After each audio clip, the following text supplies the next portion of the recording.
Hello student, welcome to MP board learning pathway. आज हम class 8th का lesson 14 जो कि आपके सामने स्क्रीन पर दिख रहा होगा, इसके एक्सरसाइजेस को कंप्लीट करेंगे। लेसन ऑलरेडी मैंने कर दिया है, अब स्टार्ट करते हैं एक्सरसाइजेस। इस लेसन में वर्ड पावर क्लियर क्वेश्चन दिया हुआ है। The letter A The letters in the following words are jumbled. Rearrange them to make meaningful words. मतलब आपको क्या किया हुआ है, यहाँ पे लेटर्स जो है ना, उनको इधर उधर कर दिया गया। इधर उधर मतलब इनमें मिस्टेक की हुई है ना। इनको इधर उधर लिखने के, जिसको जम्बल्ड बोला जाता है एक्चुअल में इंग्लिश में, उसको आपको क्या करना है, मीनिंगफुल वर्ड बनाना है, शब्द बनाना है। तो देखिए, ये जो वर्ड लिखा हुआ है, इसका मीनिंगफुल जो वर्ड है वो है escape, ESCAPE, escape. Clear. Second है मेंटोर, MENTOR। नेक्स्ट है प्लेज, PLEDGE। नेक्स्ट है ardent, ARDENT। Number 5 early, EARLY। Number 6 priest, PRIEST। Clear. Number 7 करेज, COURAG। यहाँ पर ई नहीं दिख रहा होगा आपको, आप इसमें नोट कर लीजिएगा, यहाँ पे आप कर दीजिएगा ई, करेज। क्लियर। नेक्स्ट है टेरर, TERROR, टेरर। ये हो गया आपका नंबर 1 ए एक्सरसाइज। सेकंड है make antonyms of the following. Antonyms बनाने के लिए यहाँ देखिए उन्होंने मेंशन भी कर दिया words by using the prefix dis. Dis मतलब प्रीफिक्स, प्रीफिक्स मतलब प्री का मतलब होता है पहले। बार बार इस चीज़ को मैं याद दिलाती हूँ, बट फिर से बोल रही, प्री मतलब पहले। ठीक है, तो जब भी शब्द आता है कि प्रीफिक्स पहले लगाओ, प्री बोला है तो मतलब पहले, है ना, तो फिक्स मतलब लगाना, तो प्रीफिक्स मतलब पहले लगाना है। तो जैसे वर्ड दिया है अपॉइंटमेंट, तो देखिए इसके आगे डिस लग गया। ठीक। करेज दिया है तो ये हो जाएगा डिसकरेज। अपीयर तो डिसअपीयर। एबल तो disable. Clear. Agree disagree. Comfort discomfort. Connect disconnect. Clear. तो ये हो गए आपके प्रीफिक्स। अब इसको प्रीफिक्स को ही यदि डिस लगा दिया गया तो ये जितने भी शब्द हैं ये क्या हो गया, सब विलोम हो गए, एंटोनिम हो गए, है ना, अपोजिट हो गए। चलिए, अब इस पर दिया हुआ है एक्सरसाइज। इस एक्सरसाइज को करना है आपको कंप्लीट। तो एक्सरसाइज को उन्हीं जो आपने वर्ड बनाए ना अपोजिट वाले, उन वर्ड से फिल करना है। अच्छा, यहाँ ब्लैंक में अच्छे से प्रॉपर नहीं आती स्पेलिंग, इसलिए मैंने लास्ट में कर दिया। Clear. Number 1 his father blank to his joining politics तो disagreed. The mice blank as soon as they saw the cat. तो माइस क्या होती है, कैट को देखकर डिसअपीयर्ड मतलब गायब हो जाना, है ना।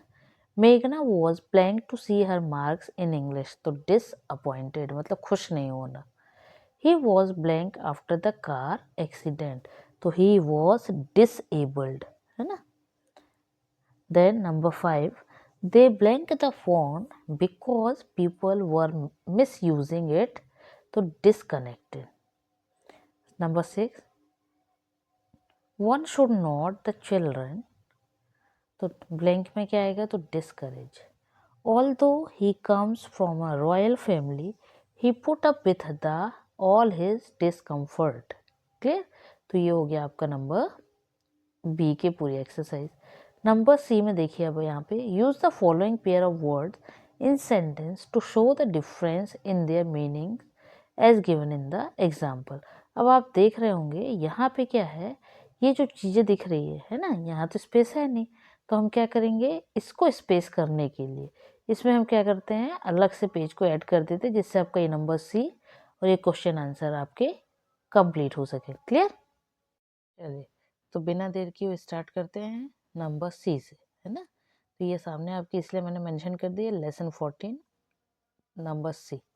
Use the following pair of words in sentence to show the difference in their meaning as given in the example. कि क्या करना है, यहाँ पे 2 सेंटेंस दिए गए हैं, उन सेंटेंसेस में करेक्ट मीनिंग से मीनिंग का आपको सेंटेंस सॉरी 2 वर्ड्स दिए गए हैं, 2 शब्द दिए गए हैं, उन 2 शब्द से आपको 2 सेंटेंसेस बनाने हैं सही मीनिंग का। क्लियर? तो नंबर 1 सन SUN और सेकंड वर्ड है SON।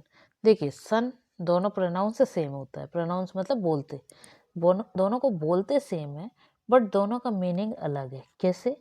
पहला सन का मतलब होता है सूर्य और दूसरे सन का मतलब होता है पुत्र, बेटा। क्लियर? तो अब सेंटेंस आप कुछ भी बना सकते हैं, जैसे मैंने यहाँ आपको एक एग्जांपल में बता दिया, the sun rises in the east. दूसरे सन, राम हैड 2 सन्स, यहाँ प्लूरल ले लिया क्योंकि 2 लिखा हुआ। क्लियर? तो राम के 2 पुत्र थे। नेक्स्ट न्यू, एक न्यू का मतलब होता है नया, दूसरा न्यू का मतलब होता है जानना, है ना। तो दिस पेन इज न्यू, कि ये पेन क्या है, नया है। I knew that she bought a new car, कि मुझे मालूम है ना, क्या मालूम है, कि उसने न्यू कार खरीदी है। Clear? Now next number 3 wait and weight. Wait का मीनिंग होता है यार इंतजार करना, दूसरे का मतलब होता है वजन, बोलने में दोनों ही वेट होता है। तो देखिए sentence, I will wait my friend at the bus stop, कि मैं अपने बस स्टॉप पे क्या कर रहा था, अपने फ्रेंड का वेट करूँगा। दूसरा weight, weight of my school is very less, यहाँ पे बैग लिखा हुआ है, weight of my school bag, वहाँ पे कट हो गया, आप यहाँ बैग लगा लीजिएगा। Wait of my school bag is very less, कि मेरा जो स्कूल का बैग है उसका वेट जो है, वजन है, वो बहुत कम है। सी, अब दूसरा सी देखिए, 2, एक का मतलब देखना, दूसरे का मतलब समुद्र। तो आई सी एन एलिफेंट, और दूसरा आई लाइक सी शोर, सी शोर मतलब समुद्र का किनारा। नेक्स्ट प्रे, एक प्रे मतलब होता है कि जिसको हम कह सकते हैं, जैसे इसका मीनिंग यदि बताया जाए तो नुकसान पहुंचाना भी कह सकते हो, है ना। जैसे आपने देखा होगा deer is the prey of the tiger, मतलब घात लगा के बैठते टाइगर का, किसका, डियर का, हिरण का, है ना, कि वो चाहते ही हैं डियर की, जो ये है टाइगर जो है, कि वो अपने डियर के लिए कह सकते हैं, डियर मतलब यहाँ पे हिरण वगैरह जो होते हैं ना, कि वो चाहते कि पकड़ में आ जाए तो हम क्या करें, उसको खा लें, है ना, तो उस तरह से। और दूसरे का मतलब होता है किसी के लिए प्रे करना, प्रे करना मतलब पूजन जिसको आप कह सकते हैं ना, उस तरह का। तो देखो the deer is the prey of the tiger, मतलब डियर कौन है, टाइगर का एक तरह से देखा जाए तो सबसे पसंदीदा खाना, है ना। दूसरा we pray god every day, हम गॉड की रोज क्या करते हैं, प्रार्थना करते हैं, प्रे मतलब प्रार्थना। नंबर 6 हियर, हियर, एक हियर का मतलब होता है सुनना, दूसरे का मतलब होता है पास में, है ना। यहाँ I hear the voice of tiger, मैंने आवाज़ सुनी है किसकी, टाइगर की। दूसरे का माई फ्रेंड इज हियर, मेरा फ्रेंड यहाँ है। अब यहाँ पे हेयर और हेयर, माई हेयर, हेयर मतलब बाल, यहाँ पे हेयर मतलब जो खरगोश होते हैं ना उसके लिए बोला जाता है। माई हेयर इज ब्लैक, मेरे बाल कैसे हैं, काले हैं। और यहाँ हेयर रन्स वेरी फास्ट, कि जो खरगोश होते हैं वो कैसे दौड़ते हैं, बहुत तेजी से। क्लियर? चलिए अब देखते हैं next question answer. When and where was Chandrashekhar born?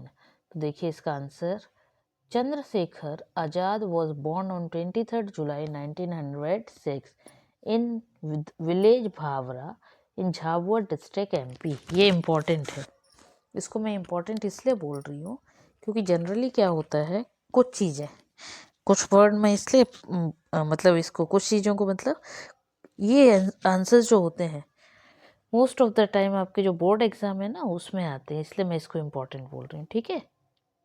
तो ये आप लर्न कर लीजिएगा। नेक्स्ट है where did he receive his early education.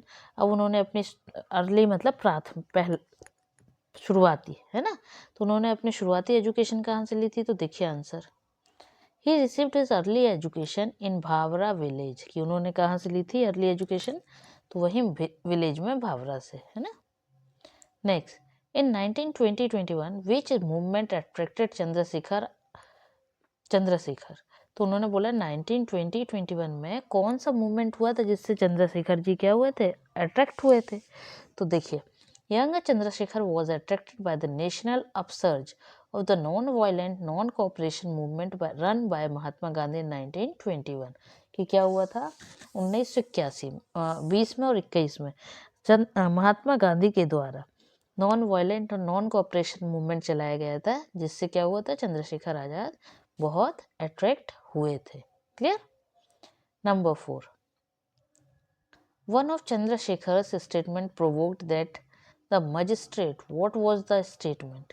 मतलब ऐसा एक स्टेटमेंट जिससे जो मजिस्ट्रेट थे वो क्या हो गए थे, वो प्रोवोक हुए थे, मतलब उनको वो बात लग गई थी। कौन सी थी वो जो, तो आपको पता है कि उन्होंने क्या किया था चंद्रशेखर ने, कि जब उनसे पूछा गया कि आपका नाम क्या है तो उन्होंने बोला आजाद, पिता का नाम उन्होंने बोला स्वतंत्रता, बोले आपका आप रहते कहाँ हो तो बोले जेल में। तो ये जो बात थी वो उसके बारे में मजिस्ट्रेट की बात बोला गया है। क्लियर। तो देखिए, Chandrashekhar gave his name as Azad, his father name is Swatantra and his residence as prison.